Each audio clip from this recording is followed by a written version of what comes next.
O Supremo Tribunal Federal deve concluir hoje os últimos recursos do ex-presidente Jair Bolsonaro, a resposta a esses últimos recursos, e de mais 6 réus do caso de tentativa de golpe em 2022. A análise é feita no plenário virtual, ou seja, não tem nada presencial.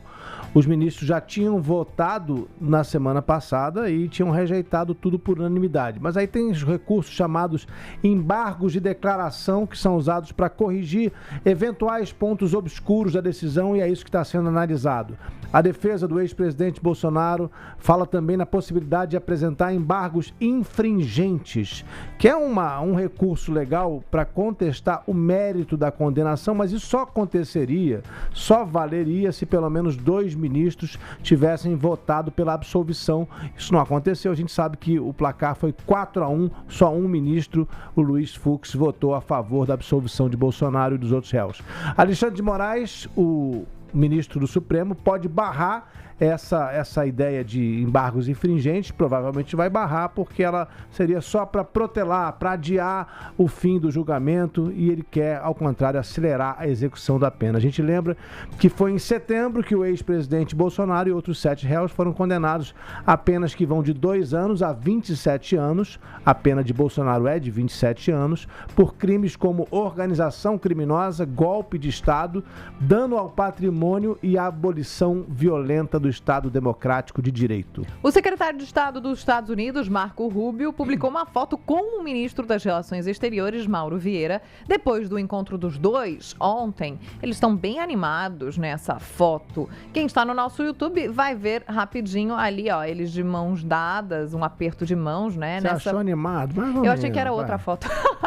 Eu achei que era outra foto, mas também estão animados, vai. Estão ali dando a mão, apertando a mão, é ânimo. Se eu não estiver animado com você, não vai apertar a mão. Só fica animado quando o Trump elogia ele. Eu não acho que ele fica animado com o encontro com o Mauro Vieira, não. Mas para foto a gente sempre faz uma pose, né? Pose pra foto. Mas tudo bem, eu me animei demais. Bom, na publicação, Rubio disse o quê, Rodrigo Alvarez? Que ambos discutiram assuntos de importância mútua, olhe lá, tanto para você quanto para mim, e o marco reciprocou para a relação comercial entre os países. Linguajar diplomático, né? Ou seja, disseram que falaram sobre o tarifaço. Vieira também se pronunciou depois do encontro. O ministro disse que o Brasil aguarda uma resposta dos Estados Unidos sobre um mapa do caminho para orientar as negociações bilaterais. De concreto, porém, no entanto, nada, sendo que a gente achava que logo depois daquele encontro entre Trump e Lula, já íamos ter ali um caminho muito curto para o fim do tarifaço, ou o fim do tarifaço é muito romântico, né? Para a diminuição das tarifas. E não rolou. Não rolou. O Trump tem que negociar, né? A estratégia dele é negociar. Ele justamente coloca esses tarifaços para apertar o outro país e forçar o outro país a conceder alguma coisa. Então, aí começam as negociações. Só para a gente lembrar, a China demorou 3 meses negociando, o Japão demorou 3 meses, a China teve longa negociação, continua aí. Então, isso é lento mesmo, e a gente, pelo menos, espera que eles liberem o tarifaço em cima do café, já que houve essa sinalização ontem, mas nem isso. Cafezinho só rolou na mesa deles lá, nada ainda por enquanto. O ministro Ricardo Lewandowski, ministro da Justiça, assinou um tratado criando uma comissão que une os países do Mercosul para combater o crime organizado transnacional, crime que passa das fronteiras.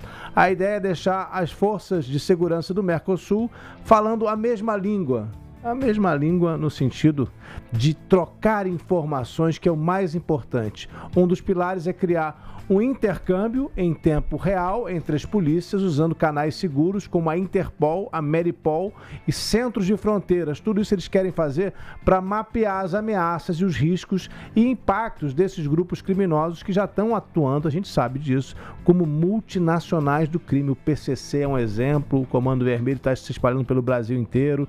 A plataforma digital que está sendo criada aí com o Brasil e o Mercosul é uma grande aposta, né, para integrar os países nesse combate. A comissão deve se reunir a cada 18 meses, ou, se as coisas não andarem muito bem, antes disso.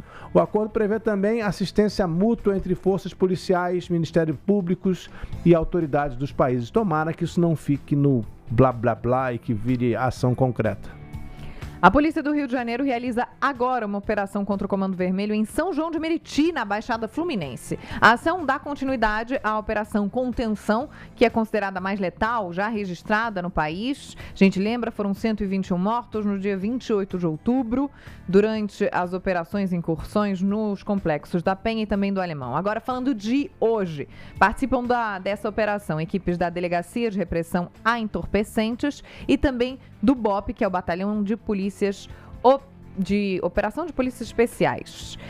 Os agentes cumprem mandados de prisão temporária, busca e apreensão. A polícia disse que essa fase é o resultado de uma investigação que durou 11 meses. A gente ainda vai ver que resultados vai trazer. A gente sabe que a contenção, nesse caso, é conter o avanço do Comando Vermelho por outros territórios. E só um detalhe dessa operação: hoje, sem querer, eles acabaram prendendo um vereador de São João de Meriti, que é uma cidade do estado do Rio de Janeiro, porque ele estivesse sendo investigado, mas porque encontraram uma arma ilegal com ele. Ou seja, onde mexe, sai alguma coisa, Joana. Nossa. A Defesa Civil de São Paulo interditou 21 casas perto do imóvel que explodiu ontem à noite no Tatuapé, na zona leste da capital paulista. Depois da vistoria, o órgão identificou quais casas apresentavam risco de desabamento. É muita casa, 21. Com isso, os moradores precisaram deixar os imóveis, vão ser acolhidos por familiares, vão ter que encontrar outro lugar para ficar, né? A Defesa Civil disse que o impacto da explosão provocou danos significativos em 3 quarteirões ali em volta do lugar do acidente. A explosão deixou uma pessoa morta e pelo menos 10 feridos. E as imagens são muito impressionantes. E a crise nos Correios pode levar ao desligamento de até 10 mil funcionários por meio de um programa de demissão voluntária. Aquele programa em que a empresa convida o funcionário a sair e dá alguma vantagem para ele em troca. Essa medida faz parte de um plano de reestruturação e o corte de despesas é considerado essencial porque eles precisam mostrar para os bancos que estão fazendo a parte deles para aí conseguir um empréstimo de 20 bilhões de reais, que é importantíssimo para estabilizar as contas da empresa que está numa maior crise financeira e vai encerrar o ano, vai terminar o ano com um déficit de 10 bilhões de reais. Atualmente os Correios têm cerca de 85 mil empregados e os gastos com pessoal respondem por 72% dos custos. É curioso que isso aconteça num tempo em que a gente está usando mais e mais os Correios. Todo mundo entrega tudo, faz compras pela internet e os Correios estão em déficit. Tem alguma coisa errada na administração dos Correios. Que a gente usa mais outros serviços de entrega que são... Mas eles também são acionados por vários serviços. E precisam se reinventar, né? Tá aí. A concorrência é boa, né, Rodrigo Alvarez? Deveria ser sempre positiva. Nos destaques internacionais, uma nova leva de e-mails de Jeffrey Epstein revelou uma mensagem em que o bilionário que já morreu, né, afirma ser o único capaz de derrubar Donald Trump. Mesmo morto, né, Joana? Ele é capaz de derrubar o Trump, porque tá aparecendo. Esse é o maior fantasma na vida do Trump. Os arquivos, são mais de 20 mil documentos, Rodrigo, foram divulgados por parlamentares nos Estados Unidos, reacenderam a pressão sobre o presidente deles, Donald Trump, e o Trump nega ter feito qualquer coisa errada. O que é interessante aqui é que esses 20 mil documentos foram divulgados pelo partido do Trump. Porque depois que os democratas divulgaram alguns e-mails que são muito pesados, que comprometem muito, se forem verdadeiros, comprometem muito o Trump, os republicanos disseram o seguinte: não, vamos liberar um monte de e-mail, vamos fazer uma enxurrada aí, e aí esses e-mails que estão rolando vão virar nada. Mas não aconteceu isso não. Tem mais coisa e nesses 20 mil documentos tinha mais problema, isso está só enrolando cada vez mais o Trump.